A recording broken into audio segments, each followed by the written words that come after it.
안녕하세요. 김금선 목사입니다. 오늘도 좋은 하루입니다. 오늘은 20절을 묵상하겠습니다. 우선 지난주 우리가 묵상한 것과 연결이 됩니다. 지난번에는 우리가 구원받는 것은 금과 은이 아닌 어린 양 같은 그리스도의 피로 구원받은 것을 알게 되었습니다. 오늘 묵상할 20절은 지난번에 이어 이 어린 양 같은 그리스도에 대한 소개가 추가됩니다. 우선 20절을 보면 어린 양과 같은 그리스도는 창세 전부터 미리 알려진 바 된 분이라고 소개합니다. 앞에서 18절, 19절에서 우리가 받은 구원은 금과 은이 아니라 어린 양과 같은 그리스도의 피라고 할 때까지만 해도 직접적인 금과 은과 그리스도 사이에는 비교하는 것을 보여주지 않았습니다. 이 비교를 20절에서 그리스도에 대한 추가적인 소개에서 우리는 볼 수 있게 됩니다. 그리스도의 신부는 놀랍게도 이 세상을 만드시기 전에 속해 있습니다. 즉, 세상이 있기 전에 이미 그리스도는 알려졌다라고 말하고 있습니다. 그렇다면 단순하게 봐도 그리스도는 이 세상보다 먼저이며 이 세상을 초월합니다. 그렇다면 이 세상보다 크다는 것은 자연스러운 이해라고 생각이 듭니다. 나아가서 알려진 바 되었다고 하는데 도대체 누구에게 알려진 바일까? 먼저 21절을 보고 나아가서 1장 1절과 3절을 보면 아버지 하나님일 가능성이 가장 큽니다. 뿐만 아니라 우리가 가지고 있는 성경적 논리 혹은 신학적 논리로 따져봐도 아버지 하나님이 가장 유력합니다. 그렇다면 그리스도는 만들어진 이 세상과 그리고 이 세상의 일부로서 우리는 엄청나게 귀하게 여길지 모르지만 그 금과 은하고는 비교가 안 되는 신분과 가치를 가지고 있다는 것을 알게 됩니다.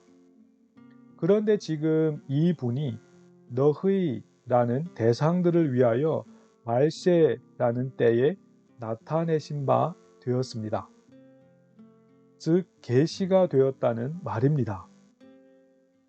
그러면 20절을 18절과 19절과 함께 연결하여 읽으면 이 세상이 만들어지기 전에 이 세상을 초월하여 이 세상보다 큰 그리스도가 우리를 위하여 말세에 나타나신 것이 바로 구원이 됩니다.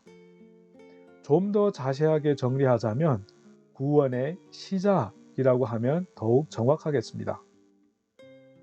물론 우리는 여기서 다시 한번 너희와 말세 그리고 나타내신 바에 대하여 따져봐야 구원이 되는 것을 좀 더 선명하게 이해할 수 있게 되겠습니다. 먼저 여기서 너희는 지금까지 계속 이어지는 수신자들입니다. 여기서 모든 시대의 그리스도인들까지 확장되는 것은 자연스럽습니다. 그리고 말세는 20절뿐만 아니라 1장 5절에서 이미 한번 등장하였습니다. 5절에서는 말세에 나타내기로 예비하신 구원이라고 직접 말세와 구원이 연결이 되는 것을 볼 수 있습니다. 이를 5절 이후 여러 절들을 거쳐 점진적으로 20절에 이르는데 20절에 이르러서는 그 구원의 나타남의 구체적인 모습은 그리스도입니다. 여기서 10절에서 12절까지 함께 부각시켜 연결해서 읽는다면 그리스도의 나타나셔서 구원을 이루실 구체적인 사역 자체까지 확인할 수 있게 됩니다. 문제는 지금까지 말세 혹은 그 어떠한 때라고 표현되는 것은 명료하지 않았었는데 20절에 이르러서 즉 20절을 읽으면서는 아주 명료하게 되는 것을 우리는 알게 됩니다. 즉 예수님의 초림이라는 것을 알게 된다는 말씀입니다. 그 근거는 20절의 수신자들을 지칭하는 너희를 위하여 에서 우리는 찾아볼 수 있습니다. 하지만 예수님의 초림이 말세의 전부는 아니다라는 생각은 금방 할 수 있습니다. 이런 것은 우리가 잘 알고 있죠. 왜냐하면 예수님의 재림이 아직 남겨져 있기 때문입니다. 그렇다면 우리는 예수님의 초림이 말세의 시작이고 예수님의 재림이 말세의 완성으로 이해하게 되는 도전을 받게 됩니다.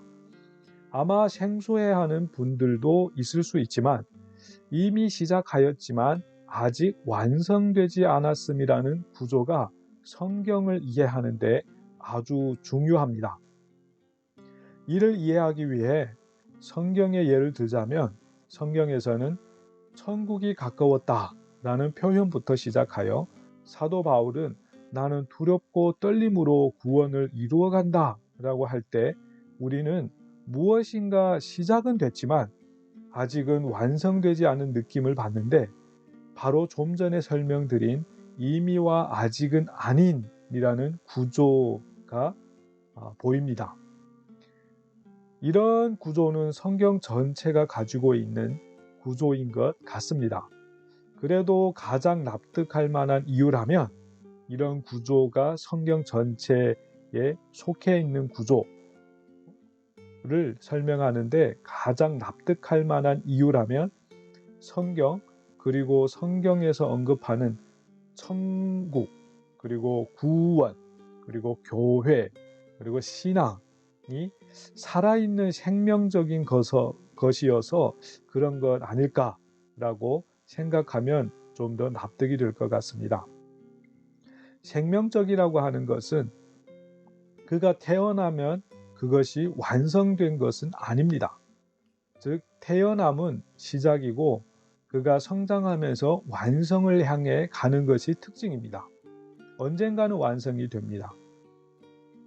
성경에서 제시하는 천국, 구원, 교회, 신앙 그리고 그 외에도 아주 많죠. 이런 것들은 마치 생명체 같아서 유기적으로 되어 있다는 겁니다. 아무튼 지금 말세에 대하여 설명하면서 이미와 아직은 아니라는 구조까지 소개를 했습니다. 조금은 장황한 설명이지만 도움이 되는 것은 확실합니다. 그럼 마지막 세 번째로 나타내심에 대하여 보도록 하겠습니다. 이에 대하여 말세에 대하여 설명하면서 10절에서 12절을 잠깐 살폈는데 거기서 조금 언급은 했습니다. 즉 20절에 나타내신 그 내용은 21절입니다.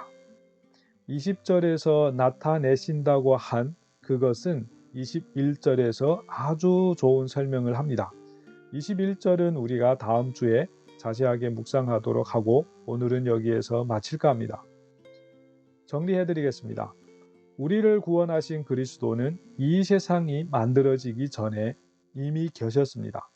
이 세상을 초월하여 이 세상보다 큰 그리스도가 우리를 위하여 이 말세에 오셔서 구원을 시작하였습니다.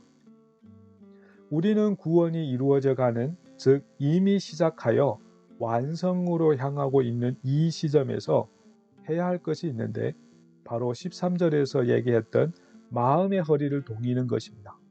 그리고 그리스도께서 다시 오실 때를 바라보는 겁니다. 그러면 우리한테 주어지는 것은 17절에 나그네 때를 구원받은 자로서 두려움으로 살아야 하는 것입니다.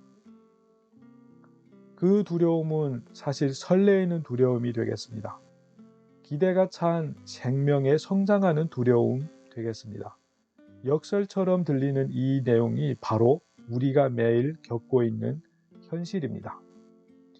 오늘 하루도 이 세상보다 크신 그리스도를 바라보면서 구원받은 자에게 가장 합당한 거룩한 삶을 서 있는 그곳에서 살아내는 저와 여러분 되었으면 합니다. 감사합니다.